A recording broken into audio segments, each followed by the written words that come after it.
So, Peter, it's truly an honor to sit here with you and converse with you. You're, in a way, a living legend. Here we are, we're in Cafe Lena at Saratoga Springs. It's supposedly, or it is, the oldest continuous running coffee house in the United States. And you come from, so there's a thread that connects you to here, but you come from the coffee house scene, Greenwich Village, where Peter, Paul, and Mary were born. So I'm interested in just knowing somewhat about the process, the path, the journey to how you got to be where you are. Well, for me, I grew up in New York, where I went to the High School of Music and Art, which was one of the famed schools. The two schools upon which they made the film fame and then the series fame. And there, at the High School of Music and Art, everybody was either an art student or a music student. There was no academic test to get into it, but it had the fourth highest academic standing in New York City, which is interesting. It tells you something. And everybody there sang and played folk songs. I was an art student. I had studied the violin, but at that point my interests had come to focus more on art. And that was a very progressive environment.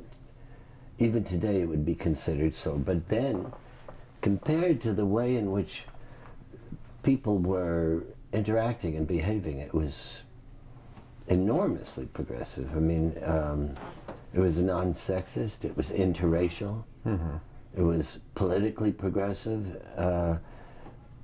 Everybody was focused on us, the group. It was not competitive internally. I mean, it was very high consciousness.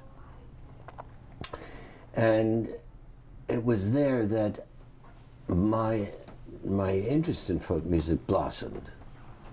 I had already been singing and playing folk songs, but there I learned hundreds, because there was, the literature is enormous. So when I went to college, Cornell, I found that a very unconscious or not friendly environment,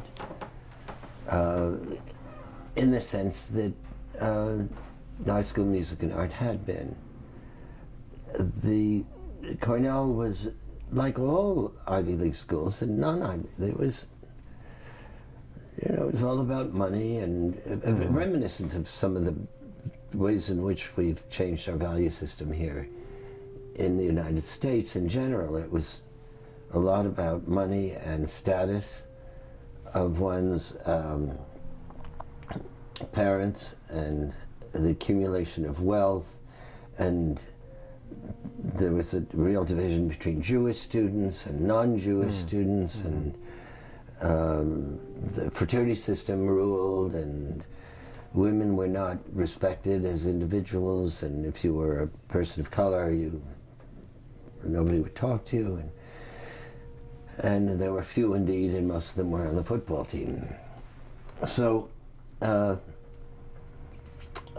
in that environment that I found so alien, it turned out that I had a course in folk music in which I was invited to take an undergraduate instructorship in my senior year. English 355, 356, or popularly called Romp and Stomp. And it was a gut course, which means that you'd get an automatic A if you came to classes and studied once for an exam. But it was enormously popular because on Saturday, instead of having a regular class, we just had a sing-along. And I saw in that group that was singing with me, there was 350 seats in the largest lecture hall in the school. These students transformed by the music. That what was really a highly segregated and hierarchical kind of vibe turned into a loving, caring, emotional, vulnerable point of view. And it became a phenomenon because instead of going to the 10 o'clock dead hour when people would go for coffee, they would come there and then line the halls and sing along. And I realized that this music that I was singing could have a very dramatic effect on people to cut through the superficiality of their ordinary perspectives and bring them together to have an epiphany, or at least a moment of recognition. And I came to the conclusion, rightly or wrongly, turned out rightly, that music of this sort, folk music and its derivative music, would become very much a part of what would happen in the United States. So when I got out of Cornell, I went to Greenwich Village, and I started singing in a place where they would pass the hat. And at the end of the evening, those who were performing would split up the monies in the coffee shop called the Café Wa, question mark, or Café Wa. And that is where my beginnings as a person who was actively pursuing the idea of music as a transformational force began in earnest. And then along the way, you connected with Mary and Noel Paul through your own channels, or through Albert Grossman, the band manager? Albert was my manager, and he suggested to me that we create a group. He felt that would be a really exciting and wonderful entity, and he was very persuasive, and he was a genius in many ways, and I agreed with him. So we began looking for other people that I might sing with. And when I was in Izzy Young's Folklore Center, which is as iconic as this place in which we're seated, Cafe Lena, there's a picture of Mary, and I said, "Who is that?" And he said, "That's Mary Travers. She'd be great if you could get her to work," which is a line that she repeats actually in the new Peter Polidori PBS special. But she says it with irony and sarcasm. "She'd be great if you could get her to work," saying, she was undisciplined in the extreme. She was a village, famous village habitué. She'd gone to Little Red. And then across the street from the Café Wa was the Gaslight, where Noel Paul Stuckey was running the entertainment. Mainly he was a comedian. He had no background in folk music whatsoever. Oh, right. He was had a pop background. He had a rock and roll group called the Birds of Paradise at one point. He loved jazz, classical music, but a folkie he was not. So, but he was pretty magical on stage, and I saw him once. I said, "We got to talk to him." And as it happened, I met Mary at her apartment. We sang a little bit. It was okay. She knew Noel already. We called him up. We went over there, and because Noel didn't know any folk songs, it wasn't a matter of not knowing the versions. I mean, you could always, if you knew folk music, you could just chime in. We sang Mary Had a Little Lamb. And it didn't matter who was singing which part. It made a new and very immediately exciting sound. Not one in which you heard identical voices, but one in which the chemistry of the voices was remarkable. Yeah, and the sound was just beautiful and haunting. And so the country, I mean, it was a very ripe scene in Greenwich Village, and the country itself was ripe for this type of music at that point in time. That's right. And you, Peter, Paul, Mary, Bob Dylan, and a number of others. Odetta, Tom Paxton, Phil. I mean, the list goes on and on. Yes. And so, because from what I remember reading in your new book, the record labels were a little bit surprised. I mean, and they didn't know how to classify you. They put you in the jazz, like you were. Well, not only that, they didn't know what to make of the perspective of the artists in folk music. We were not there specifically to entertain. We were celebrating something that related to the message of the music that was all about how we approach one another and how we live our lives. Right. And then Albert, whether it was Albert Grossman or you and the band, had the foresight to negotiate with the record company to give you pure freedom. Yeah, Albert, well, that was one of his gifts. That Albert really decided that what he needed to do was free his artists from the constraints of the so-called suits, who didn't necessarily understand this new music. I submit that if Albert had not protected Bobby Dylan that way, and they had tried to constrain him, that might have been an immediate divorce there. You know, there's a story about Bruce Springsteen left his record company for 2 years. Right. You know, and so Albert, by protecting us and Bob Dylan and Odetta and Ian and Sylvia and Richie Havens and Gordon Lightfoot, allowed the artistry to prevail rather than the tastes or ideas of what would be successful for a record company as presented by their representatives to prevail. Right. So yeah, so the genius of Albert Grossman really helped blaze the path for you and many others. So in mentioning these different musicians, I'm wondering who, for you, for Peter, Paul, Mary, were some of your biggest influences? Oh, there's no doubt. We were, and I still am, as Mary would say, Seeger's Raider. That it was the Weavers. For me, Josh White was important, and a wonderful, very, very gifted guy, Burl Ives.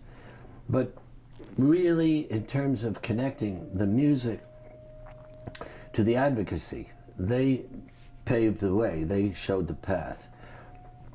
As they used their music as a way to communicate not only the importance of creating a community, but harnessing the energy of that community that was created to be an advocate for making a better, fairer, more just, more peaceful world. Right. So in your desire, and still now, you're an activist and an advocate for justice and peace. And so when you were starting out, and the music and the activism, was it all some organic mix where you said, I'm bringing it all to the forefront to do this?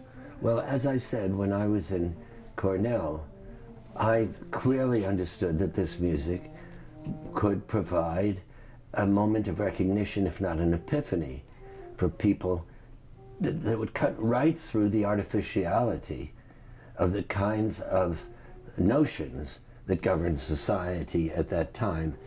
And it was my cause, my mission, as I saw it, to be part of doing that. And so it wasn't as if this was something that was added on to Peter, Paul, Mary. It was already in Mary's blood. She had already been a member of a teenage folk group called the Song Swappers that had been organized by Pete Seeger. She was surrounded by that ethos, and her parents were very left-wing journalists. And I was of that persuasion as well. But what did change for us was not, first of all, Noel never did see the equation in those terms. It was for him, and it is now, all about the enlightenment that comes in a spiritual way, which is, of course, the building block of the interpersonal reality that creates the policies ultimately that move us towards a better world. I mean, you can have policies, but if the people themselves are not embracing that ethic and that point of view, it doesn't hold. Yeah. So the change took place in us when we were at the March on Washington in 1963, because it was there that something really, talking about epiphanies, that something really snapped.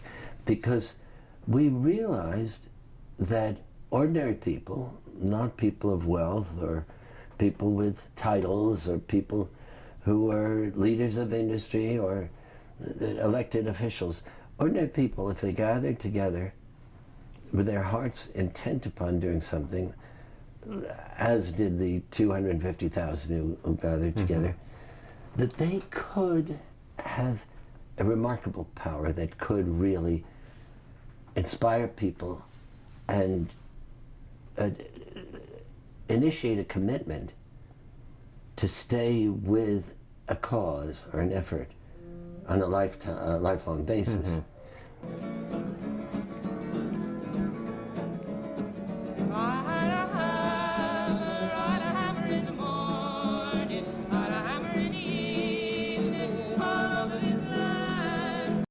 And when we realized that that was the case, instead of saying, these are our beliefs and we will pursue it, we also said, these are our beliefs, we pursue it, and we believe that we will prevail. And the difference between somebody who is in the loyal opposition, so to speak, and a person who really thinks they're going to get there is a world of difference in terms of being able to nurture one's energies to be actively committed to creating the change that one seeks.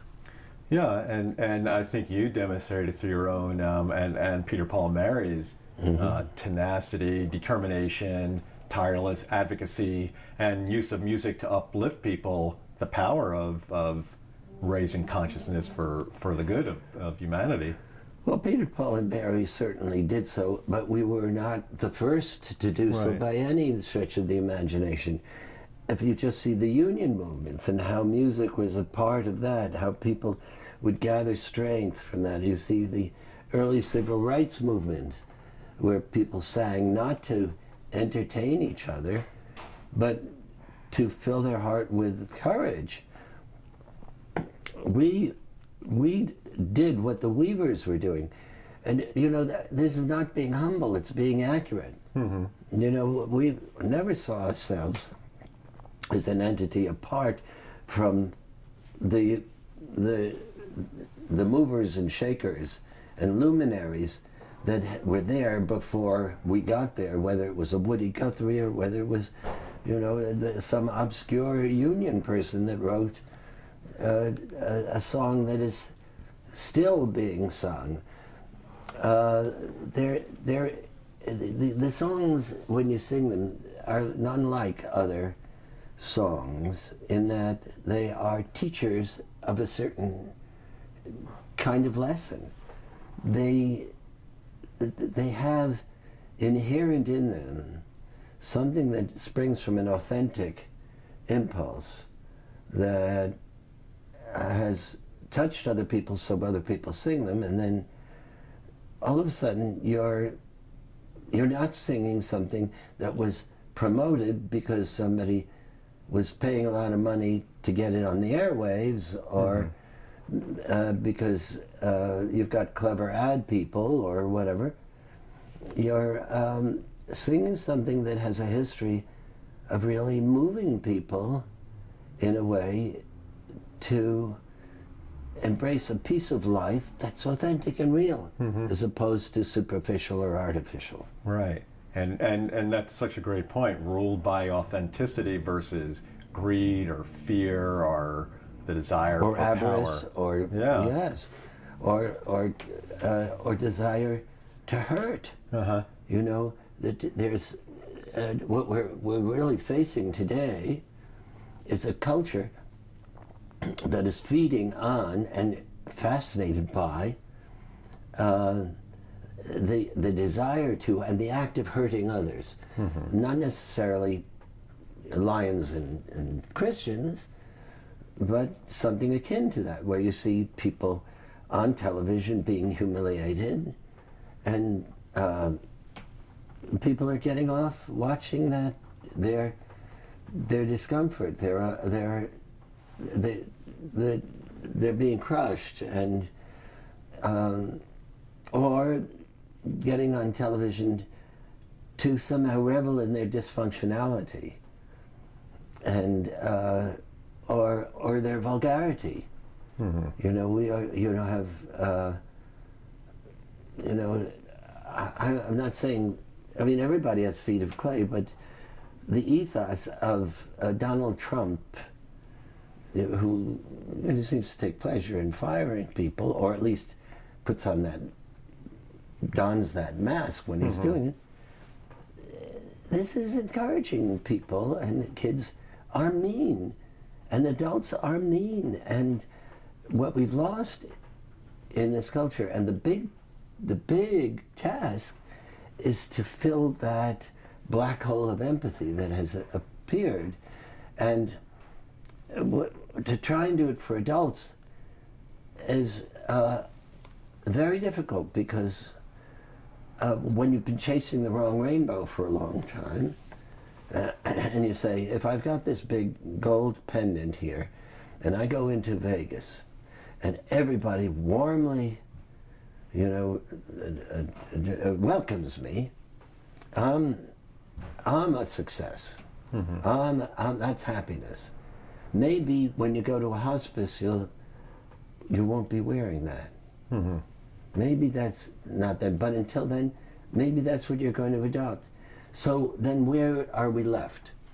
We're left with the understanding that the real hope for tomorrow is insulating children from a point of view that has become so destructive through a different kind of educational process that addresses their social and emotional development, their heart's development, mm-hmm. their spirit, the kind of impulses within them that make them capable of making the decisions they have to make as members of a democracy, so that they can say, I've studied this, I have this feeling, and I'm going to vote for that, rather than being a nation of sheep, but being driven by a herder who is driving us based upon one thing: making more money in next quarter's profits, mm-hmm. which is driving us, for instance,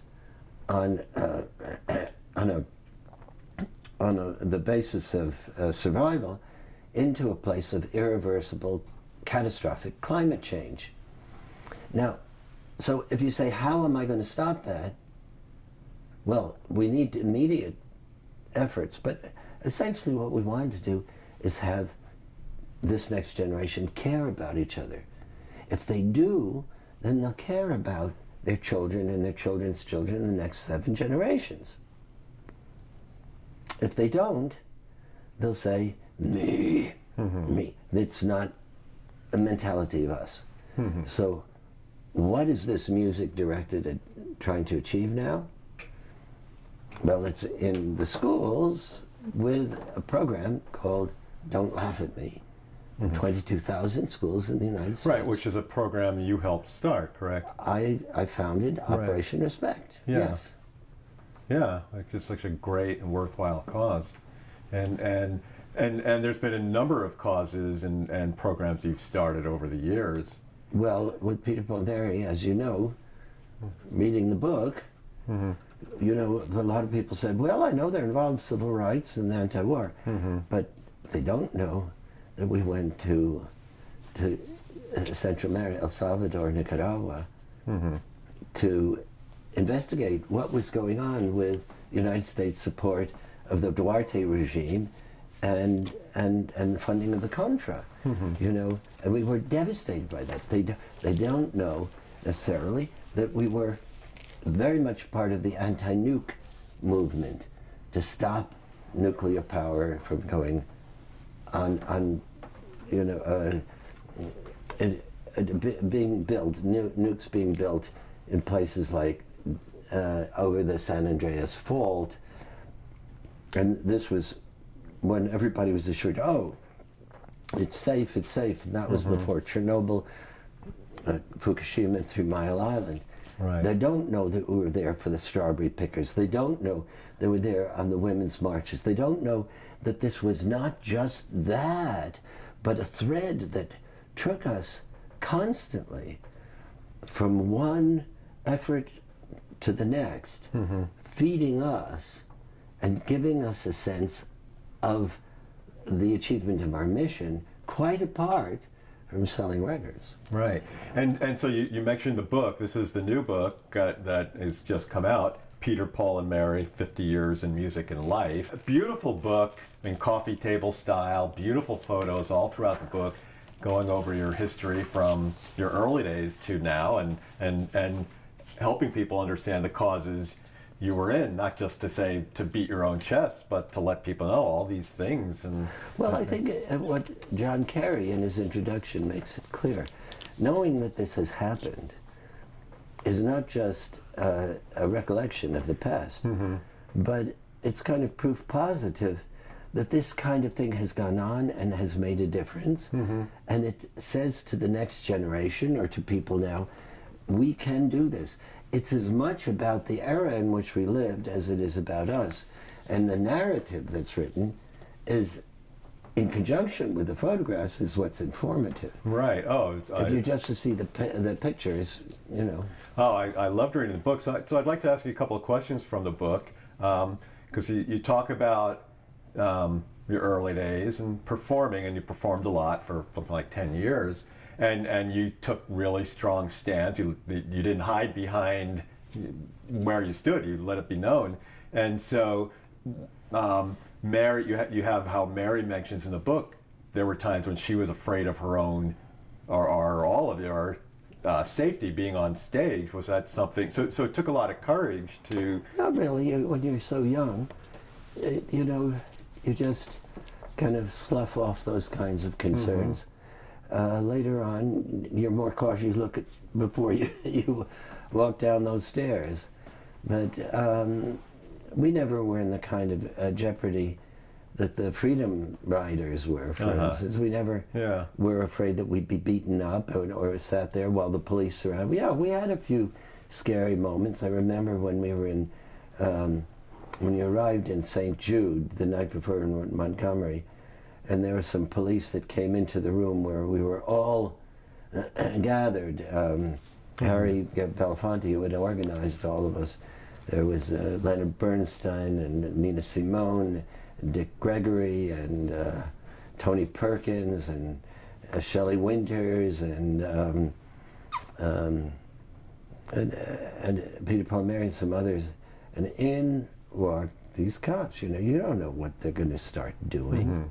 You know, this is, if you read the history of what went on there, and yes, there were bomb threats, and yes, there were people that, but compared to what the people who were on the front lines were doing, for instance, the lunch counters, where they knew they'd go in there, and then the police would wait while the people there would beat them up, and then they'd come in and drag them off to jail, and then the next wave would come in, you know, and they'd beat them up, and by the third wave they realized they had a lot of people who were going to go and make that sacrifice.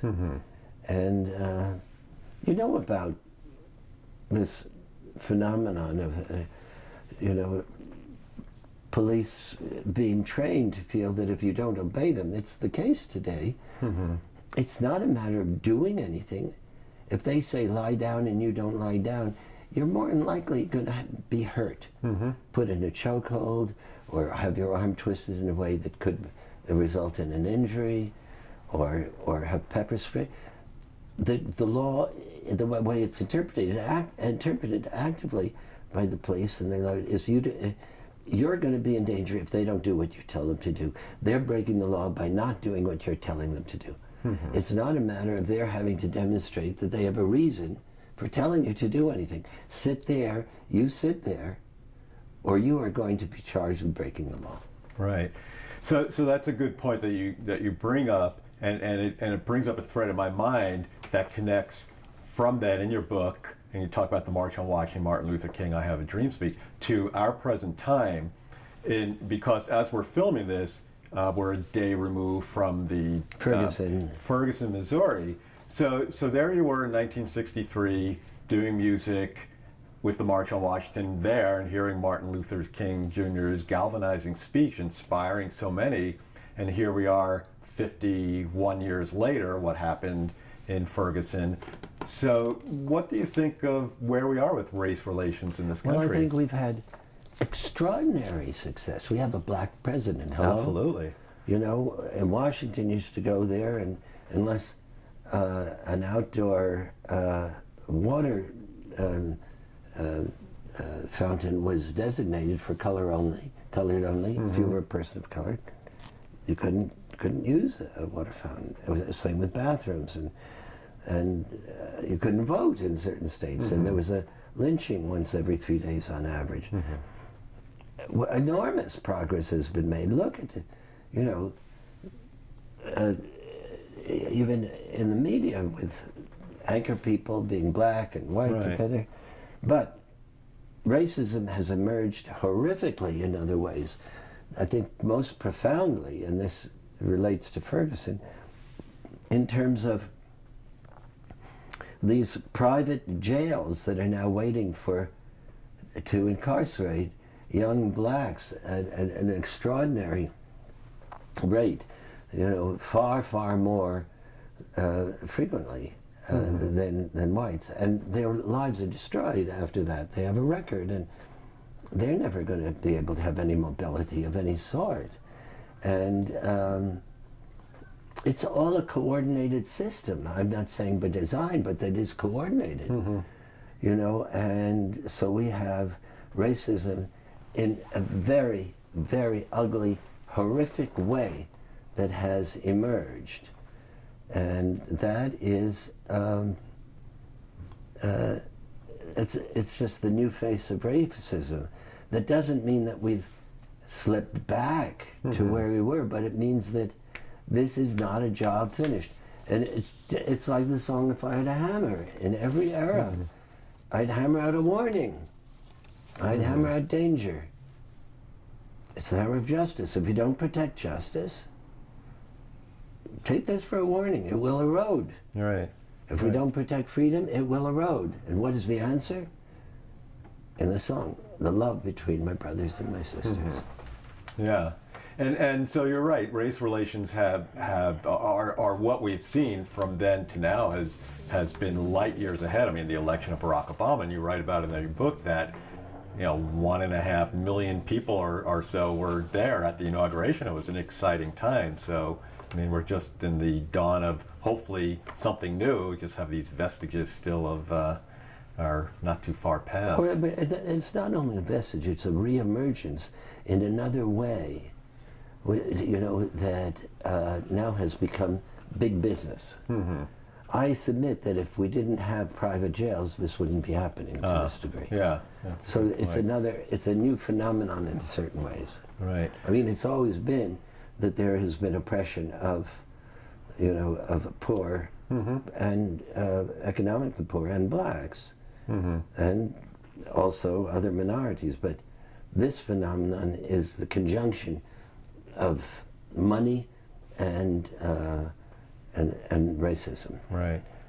So I want to ask you another episode that you mentioned in your book, going back to November 22nd, but in November 23rd, 1963, you were slated to play in Dallas. That's the day after John F. Kennedy, President Kennedy, was killed. And so you write about you were on your way, or Noel, Paul, and Mary were on their way in the car, heard the news on the radio. They came to Dallas, met you in the hotel, and you all just canceled and split. And they say you drove away on your own. What was going on in your mind at that point? I didn't want to be in any public place, whether it was an airport or any place else. I just needed to get away from there in a way that I felt I could process what I was feeling, and to go to an airport and start mixing with other people who were, I needed to be alone in my departure. And I needed to get away as fast as possible. And I mean, it was a shock that anybody who lived through it, you just, there are other shocks that have occurred. Certainly, the assassination of Martin Luther King, but Bobby Kennedy's shooting, but that was, these were stunning traumas in the midst of this whole movement towards a better place and a better world. And we had sung for the president. Right, I was going to say that you met John Kennedy. Yeah, we did. Yeah. So, I imagine that really, I mean, for everyone at that point it hit hard, and for you it hit even more personal, having met him and shared some time with him. Well, it was brief, but we were all in love with him. Yeah, yeah. He was pretty poetic. He was an idealist. He had feet of clay like all of us, but we don't seem to have a country that is willing to embrace that idealism. Now we are that schism between the idealists and the cynics, perhaps. Well, cynics, but also those people who have a kind of a negative view of society, not just cynical, but manipulative, perhaps. Some of them are just angry and need to vent that generic kind of anger and hatred. Right. And that really occurred. See, we didn't have that before the Vietnamese War. We didn't have that separation.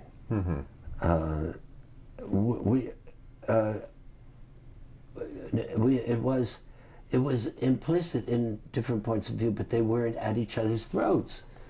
But came the Vietnamese War, well, it happened in the civil rights movement, certainly between the Klan and the non-Klan people, but that was a smaller group. We're talking about a country now that is divided. A lot of those people are the children of those people who said, and still believe, if the United States does something, it is right by definition. Because we are a great nation, and great nations don't do anything wrong. So if you say we did something wrong, no, not a great nation, this is the kind of logic that's involved, rather than saying a great human being is a human being that has humility and realizes that they make mistakes and they do bad things and they come to terms with it and they take responsibility. No, if you say the United States did something bad, shut up and sing. Which is what they did to the Dixie Chimps. If I say I'm ashamed of what we have done in terms of our policies, in terms of Israel, in terms of being not a help for Israel to be the just nation that we all want it to be. If I say I'm ashamed of the United States for torturing,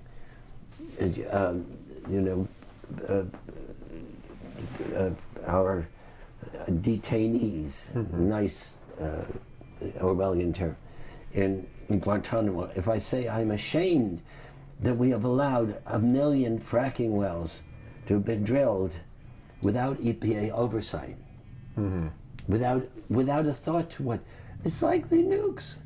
You don't think, we've got an earthquake in Kansas. Oh, that's odd. Well, let's just move on. And what we're doing here is saying that people who on that side say whatever we do, it's right, versus those people that say it is our job to make sure that the nation goes in a moral, ethical, constructive, generous, caring direction, are at total odds with each other, and it's reflected in Congress, and it's reflected in terms of people's perspectives. And how do we bring it together? We grow a next generation that is inoculated against becoming a part of that terrible legacy. Right.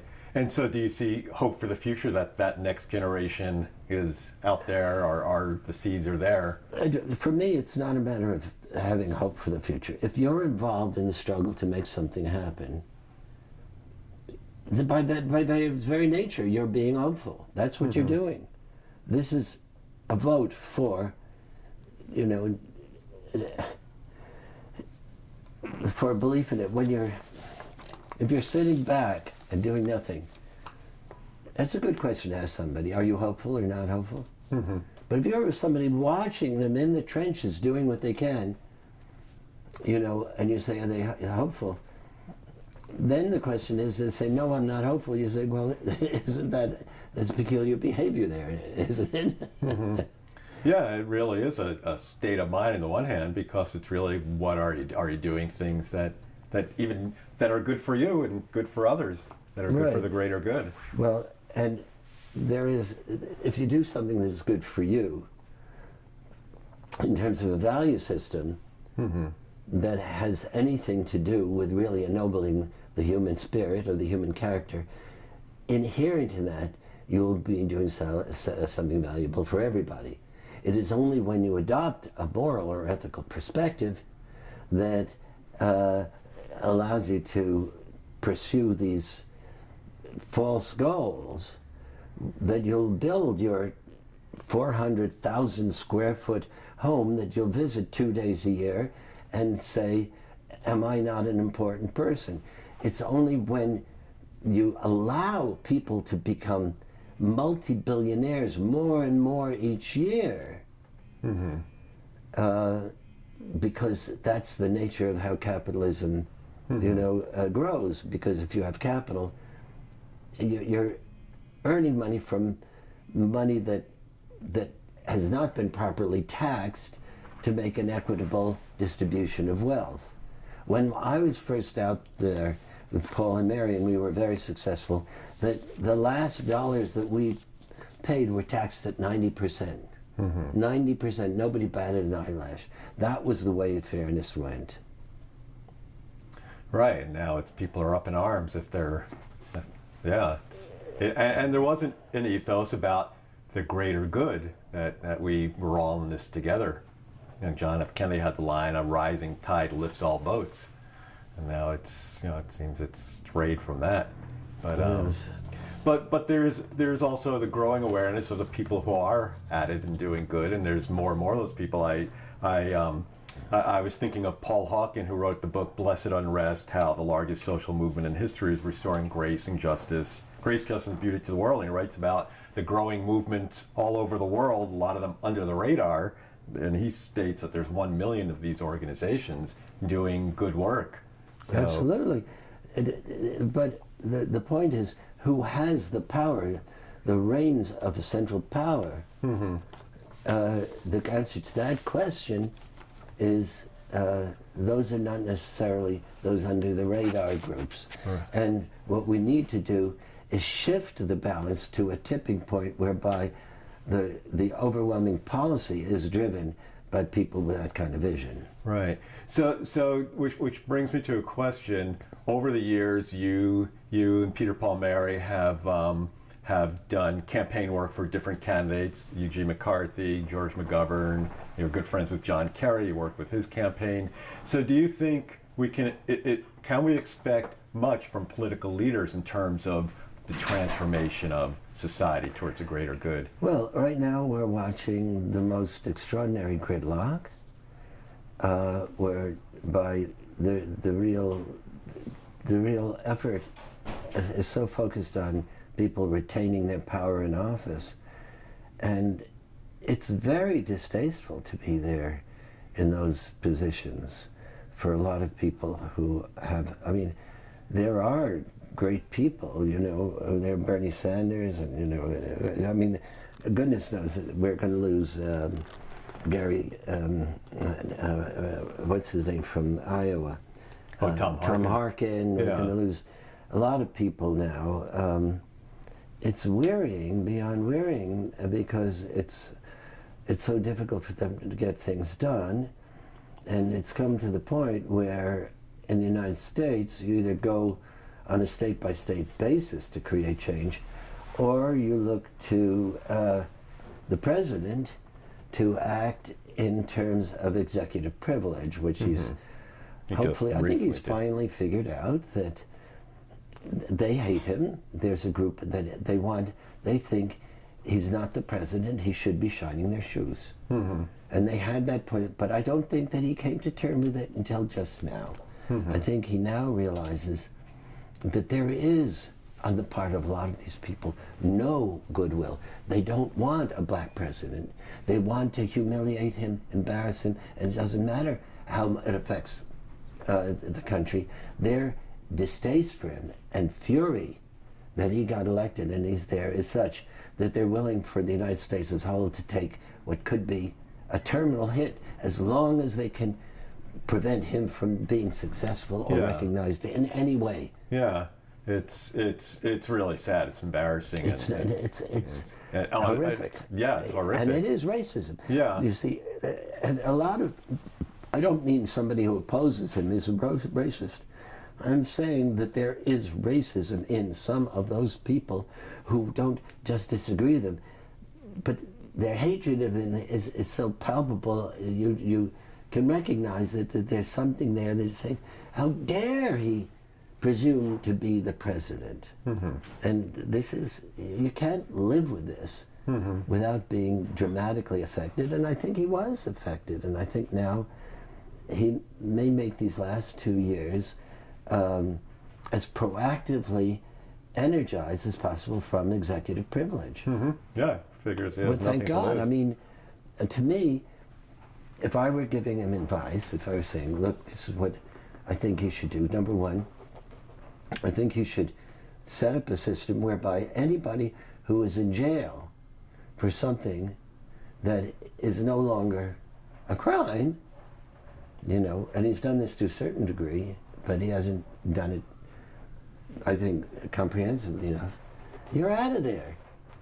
If, it's no longer a crime to smoke a joint and you're serving 10 years or 20 years in Texas, tomorrow, out, you're pardoned. He has that, I mean, that seems unrealistic, but on the other hand, I think it could be done. Another thing I would say is initiate a policy for education so that schools are required to have the arts, which was going to feed the soul, and required to meet a certain standard in terms of a climate of respect and caring. So that in that kind of climate, kids can grow up with an education of their ethic and their point of view. I would absolutely eliminate the XL pipeline entirely. I would stop the fracking. I'd say that's it. That we've got to pour all this money. I would. There are many things that he could do by executive privilege now that would be huge legacies. Because these things, I would finally address the 7th and 9th wards in New Orleans that really have not gotten ever the kind of help that they need, so that people can move back there and reestablish those predominantly black middle class neighborhoods. There's a long list. Right. But he could do all those things, and my hope is that he will. Yeah, and as you bring up, there's so many issues, so many things that are really, from our hearts, are common sense issues of doing the right thing, and you've been, on this forefront for 50 plus years of trying to help do the right thing, and then we just kind of sometimes have to hit our heads in frustration or roll our eyes, saying, why aren't these things that seem so obvious done? And nowadays we're facing, and it's money. We face climate change now, and we're seeing a change in Congress where some of the climate change denier will run the Senate Energy Committee. That's right. And it's money. It is all about money, and it's the other thing is the destruction of a functional democracy because instead of the people really electing their representatives, de facto it is money and moneyed interests that control a lot of elections, so that a decisive factor, because of the Roberts, Robert Rules of Order. Roberts Court, that The Robert Supreme Court, right? yeah, the Supreme Court, that the Citizens United case says, if you've got your billions of dollars, which should never have been acquired in the first place, so it's compounded. Not only should you never have gotten that kind of accumulation of wealth, and if we had had a progressive tax system, why the hell does that exist? But now you can use it to screw up democracy. Right. And since you mentioned democracy, which is what we live in, I would venture to say, I'd like to ask you what your vision of democracy is, but I'd like to say also that I would venture to say that Peter, Paul, and Mary, over the years, they represented democracy at its finest, and your songs were about freedom and democracy of the heart. Well, also, if you're committed to making your country adopt laws and policies that are fair, even if you're opposing the rules of the game, like the remnants of slavery, or even if you're pursuing a war that, if you stand up for an ethical point of view, that is, to my mind, that is being a patriot. Right. And you've met over the years some very strong patriots, patrons of democracy all over the world. Nelson Mandela, Bishop Desmond Tutu, and Martin Luther King, and so on. So I'm wondering, nowadays, in our present day, who are some of the people we can look to for inspiration as role exemplars of this? Well, besides Peter Yarrow. No, please. I'm a folk singer in the tradition of Pete Seeger. There are people I meet with constantly, that are dedicated to this. I just saw Sam Brown, who was one of the heads of the Vietnam Naratorium, as well as David Hawke. They were together, and there are people in office who are terrific. In Vermont, what's his name? Bernie Sanders, but also Senator Pat. Leahy. Leahy. I know lots and lots of elected people. Van Jones. I mean, there were extraordinary leaders in the environmental movement. There are people in the Native American movement that are extraordinary. And frankly, I have the feeling that if we're really talking about a return to a spiritual center, so that we do care about each other, I'm not talking about religion. I'm talking about a place of caring, and not just caring as an emotion, but as an active reality, so that we're demonstrating that we care each other. That coming to terms with what we have done in the past that is reprehensible, and focusing on restorative justice is going to be very important to rehabilitate ourselves.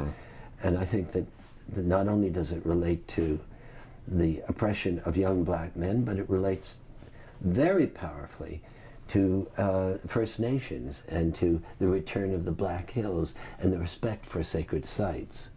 You look at what's going on at the Temple of the Mount. That the Black Hills is like one big Temple of the Mount. It's all there is for the Great Sioux Nation. And if we can say proudly, we have looked at this history, we have, you look at people, the hundreds of people who have been exonerated by the kinds of forensic evidence that were unavailable before, who are on death row. Do we feel bad about that happening? is it sane? Is it not sick to feel bad about, oh, they let him out, but he's not guilty, and everyone's spent 23 years in jail. Mm-hmm. If we can feel good about somehow saying what we did in Vietnam was wrong. It was wrong to spit on and humiliate the soldiers when they came back, because they went there, risked their lives, and they went there with their full heart to do as best they could to save, to protect the country as they saw it. But what about the 50,000 that went to Canada? What about those who went to jail? What about the Agent Orange? What about taking responsibility for that in some public way? What about the 1.5 million people that were killed after we knew, according to the Pentagon Papers and the revelations of the Westmoreland trial and the Secretary of Defense McNamara. Mm-hmm. Well, we knew there's no way to. Mm-hmm. So what about saying to those families, rather than saying we're going to try and justify it, mm-hmm. and say no, this was a great thing in your, we say, how could we have done this to you, you and your families? Yeah. Is that going to feel? Is saying I'm sorry a dysfunctional thing to do, or does that ennoble us? We are not a nation that has the dialogue about what we did wrong. We don't do what was done in Rwanda. We don't do what was done in Nazi Germany. Over generations, we don't take responsibility for the ill that we have done. And we say, great nations don't do bad things, therefore, since we're a great nation, we didn't do anything bad. Until we can change that, we're carrying a huge load of guilt for what we have done, and we're turning away, we're ignoring it. Oh, we hit Vietnam, boom. Okay, it's back there, hit and run driver. Let's keep driving. Oh, Guantanamo. Oh, what about Iraq? There were no weapons of mass destruction. What we need most of all is to restore our hearts. Mm-hmm. And we do that through a process that allows us, we learn by teaching. If we teach the kids this, they can get their parents to stop wearing seatbelts, to stop smoking, and start wearing seatbelts. They can also introduce some form of compassion in their own parents. Mm-hmm. So Woody Guthrie used to have a saying on his guitar, "This guitar kills fascists," during the World War II years. If you put a saying on your guitar, what do you think it would say? Oh, that's a lovely question. I would say this guitar, it's a long piece, it wouldn't be that pithy. This guitar creates community and caring. Yeah, that's beautiful. Yeah. So at the end of your book, you end the book with the heartfelt line that the new book, Peter, Paul, Mary, 50 Years of Music and Life. You say, maybe it's about, the last sentence, maybe it's about recognizing the spirit of goodness in us all, the caring for the least of us, and the work that is to be continued. So I'd like to ask you, what would you say is the work that needs to be continued? It's the work that we did. The Peter, Paul, Mary are not over in one sense. Mary's voice is there in the culture, in the people are still hearing that, even though she is in a corporal, physical sense, no longer with us. What we learned, what we did as we stood on the shoulders of the Weavers and Pete Seeger and so many others, on the shoulders of Martin Luther King and the other people with whom, what we learned now gets added on to that force that moves forward, and we're still there, and that force is still a source of inspiration. And the book is really about, in a certain way, cataloging our experiences told in a heartfelt, personal, very revelatory way, ways that we never did before, and is a way of kind of demythicizing it and knocking it off a pedestal. You know, we had mechanisms for staying together. We were honest with each other. We fought through stuff. We didn't let it build up. We consciously had a sense of mission, and that ennobled our journey and made the kinds of idiosyncratic things that break up groups become minimal and not a real impediment. So essentially, the book is in a way an invocation to carry it on, to continue this work in its own time that is reflective of the same impulses. And my feeling is that that doesn't have to be intellectualized, although we've been talking about all stuff, all kinds of stuff. When you just sing together, you can feel that. And if we had a hell of a lot more singing of the sort that we had in our eras of the 1960s and 70s, where people really came together and it washed their souls with goodness and caring and idealism, we'd be a lot better off. So my hope is that that vehicle for nurturing our souls becomes ever more present in our lives. Yeah. So I think that's a beautiful way to end the book, recognizing the spirit of goodness in us all.